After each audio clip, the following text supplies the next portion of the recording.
Megacity અમદાવાદમાં રખડતા શ્વાનનો ચોક્કસ આંકડો કેટલો? આ સવાલનો જવાબ ખુદ અમદાવાદ મ્યુનિસિપલ કોર્પોરેશન પાસે નથી. રસપ્રદ વાત એ છે કે શ્વાનની ગણતરી માટે કોર્પોરેશને ટેન્ડર બહાર પાડ્યું, પરંતુ કોઈએ રસ ન દાખવ્યો, જેથી હવે ફરીથી ટેન્ડરિંગ પ્રક્રિયા થઈ રહી છે.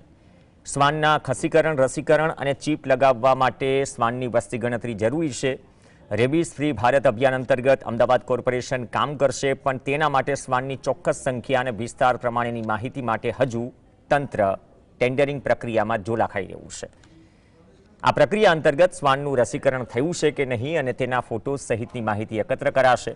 રખડતા શ્વાનને 5 વર્ષ સુધી રેબીઝ વેક્સિનેશન થશે, જેનાથી હડકવાને નાબૂદ કરી શકાય.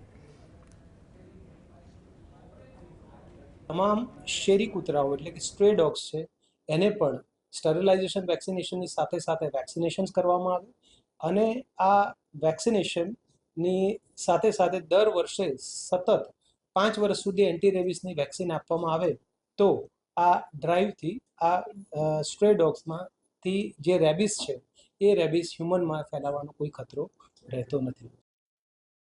મ્યુનિસિપલ કોર્પોરેશને એક ડોગ સેન્સસનું ટેન્ડર બહાર પાડેલું હતું, જે 1 મહિનાની મુદત પણ ફરી લંબાવવામાં આવેલી હતી, પરંતુ કોઈ પાર્ટિસિપેશન ન આવતા મ્યુનિસિપલ કોર્પોરેશને આ ટેન્ડર ફરી વખત પ્રસિદ્ધ કરવાનું નક્કી કરેલું છે.